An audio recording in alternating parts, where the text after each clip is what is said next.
আসসালামু আলাইকুম। আজকে একটি ছোট অঙ্ক করাবো।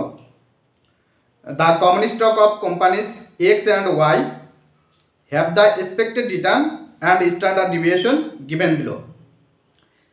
Stock X and Y cost of equity দেওয়া আছে 0.105 এবং পয়েন্ট ওয়াই দেওয়া আছে 0.06 আর স্ট্যান্ডার্ড ডিভিয়েশন দেওয়া আছে 0.06 0.03।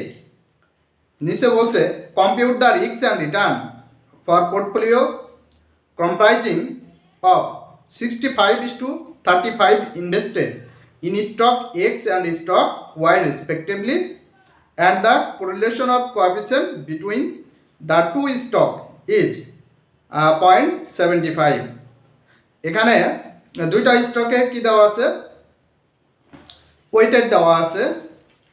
প্রথমটায় কত 65% বা 65 আর দ্বিতীয়টায় দেওয়া আছে 35, অর্থাৎ ওয়াইয়ে ইনভেস্ট আছে 35। আর যেহেতু এটা পোর্টফোলিও বলছে, এখানে স্ট্যান্ডার্ড ডিভিয়েশনের জন্য পোর্টফোলিও স্ট্যান্ডার্ড ডিভিয়েশনের জন্য আমাদের কোরিলেশন প্রয়োজন হয়। কোরিলেশনটা এখানে দেওয়াই আছে। তো আমি অঙ্কটা সমাধান করতে শুরু করলাম। আমরা জানি portfolio expected return, portfolio expected return, এটা পোর্টফোলিও এক্সপেক্টেড রিটার্ন। এটা সূত্র হচ্ছে W1 P1 W1 R1 বা এক্সপেক্টেড রিটার্ন। এখানে যেহেতু x y দেওয়া আছে, এজন্য আমরা কি করব, এক্সপেক্টেড রিটার্ন x আবার plus W2 are expected return y, বা এখানে WX লিখবো, এখানে WY লিখবো। এই তো হয়ে গেল। এখন মান আমাদের দেওয়া আছে। প্রথম স্টক এখানে যে 65 দেওয়া আছে, এটা হচ্ছে Y। আর ওই যে রিটার্ন বা ইকুইটি দেওয়া আছে K এর মান, এটা K অথবা R এর মান। আচ্ছা, যাই হোক, আমরা প্রথমে ওয়েটেড পাবো হচ্ছে 65। এই যে ওয়েটেড এর মান 0.65, আমরা পয়েন্টে না নিলেও চলবে। তাহলে আমাদের এইটার মান নিতে হবে, কে এর মান।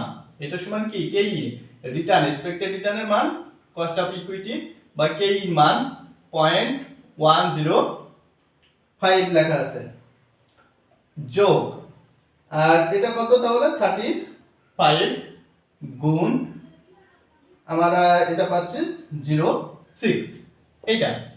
তাহলে আমরা এটার সাথে এটা গুণ করে দেব। গুণ করলে কত, ক্যালকুলেটর লাগবে।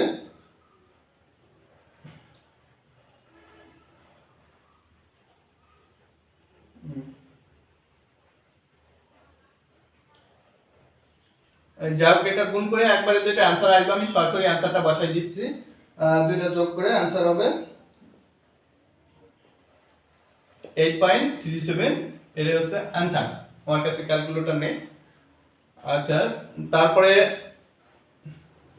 পরেরটা কি করতে বলছে, standard deviation, portfolio risk standard deviation. তাহলে এসডিপি বা পোর্টফোলিও রিস্ক স্ট্যান্ডার্ড ডেভিয়েশন, এটা আমরা লিখব √1 SD square x W square x plus SD square y W y square plus 2 SD x SD y W x W y, আর এখানে হবে কোরিলেশনের মান, অতএব R বা COB R, আমি শুধু R লিখে দিলাম, R XY। তাহলে আমাদের SD x স্কয়ার করব। স্ট্যান্ডার্ড ডেভিয়েশন প্রশ্নপত্রে দেওয়া আছে 0.06, এটা আমরা স্কয়ার করে দিব গুণ ডাব্লিউ মান কত 65 হোল স্কয়ার প্লাস আর এটা রেজিস্ট্যান্স মান দেওয়া আছে 0.03 হোল স্কয়ার গুণ ডাব্লিউ মান 35 হোল স্কয়ার যোগ 2 06 তারপরে 03 এগুলো কি হবে গুণ 65 গুণ 35 গুণ এইটা কত দেওয়া ছিল কোএফিসিয়েন্ট অফ কোরিলেশন